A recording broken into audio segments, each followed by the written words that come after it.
सानिया के पापा एक मामूली फोटोग्राफर थे, जबकि उसके होने वाले ससुर बिजनेसमैन थे। सानिया को उसकी सास ने एक शादी में देखा था और तभी उसे पसंद कर लिया था। फिर जल्दी ही उसका रिश्ता भी तय हो गया था। आज सोनिया की शादी थी। लाल जोड़े में उसका हुस्न और निखर आया था। सभी सहेलियां उसे घेर कर बैठी थी और हंसी मजाक कर रही थी। सानिया, तुझे पति नहीं लखपति मिल रहा है। सानिया की खास सहेली रिंकी ने कहा, काश हमें भी कोई ऐसा मोटा मुर्गा मिल जाए तो ज़िंदगी ऐश से कटे। टीना ने अपने दिल पर हाथ रखकर कहा, रुपए पैसे का लालच मुझे नहीं है। मैं तो सिर्फ यह चाहती हूँ कि मेरा होने वाला पति तन मन से मेरा हो। जब वो तुमसे शादी कर रहा है तो तुम्हारा ही हुआ ना। रिंकी ने कहा, शादी करना और सिर्फ बीवी का होकर रहने में फ़र्क है। सानिया ने कहा, अच्छा, अपने विचार अपने पास रख। रिंकी ने कहा। तो सभी सहेलियां खिलखिलाकर हंस पड़ी। शादी के बाद सानिया जब अपनी ससुराल पहुंची तो वहां की शानो शौकत देखकर वह भी सोचने पर मजबूर हो गई कि आखिर उसकी सास ने उसे ही क्यों चुना। शादी के बाद कुछ दिन तो हंसी खुशी से बीत गए। उसका पति नादिर अपने माँ बाप का इकलौता बेटा था, इसलिए उसे लाड़ प्यार से पाला गया था। नादिर अपना समय घर से बाहर ही गुजारता था। सानिया इस बारे में कभी पूछती तो नादिर कह देता कि काम के सिलसिले से उसे बाहर जाना पड़ता है। एक दिन सानिया की तबीयत कुछ खराब थी। उसने नादिर से कहा कि वह उसे डॉक्टर को दिखा लाए, तो नादिर ने कहा कि वह अकेले चली जाए क्योंकि उसे कुछ ज़रूरी काम है। सानिया डॉक्टर को दिखाने के लिए चली गई। रास्ते में अचानक सानिया ने एक सिनेमा हॉल के पास नादिर को एक लड़की के साथ घूमते देखा। सानिया की हालत अजीब हो गई।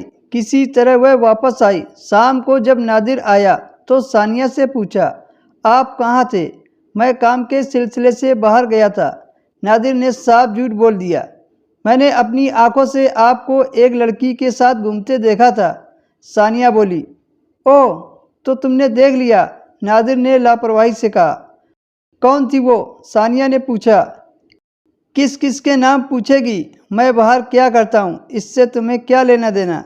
तुम्हें बीवी का हक तो मिल रहा है ना।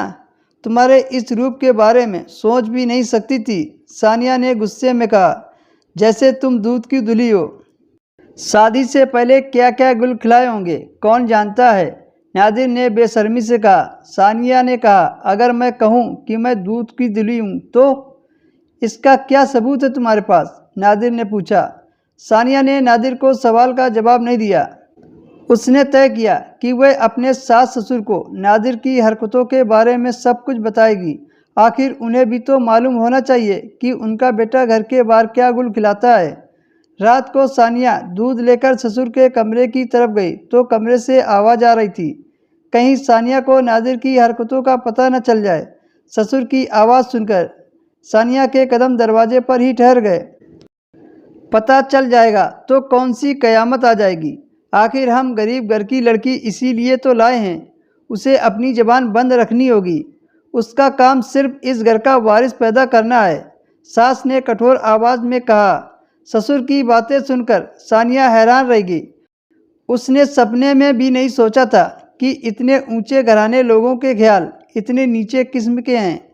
मैं भी दिखाकर रहूँगी कि मैं क्या कर सकती हूँ, सानिया ने मन ही मन सोचा।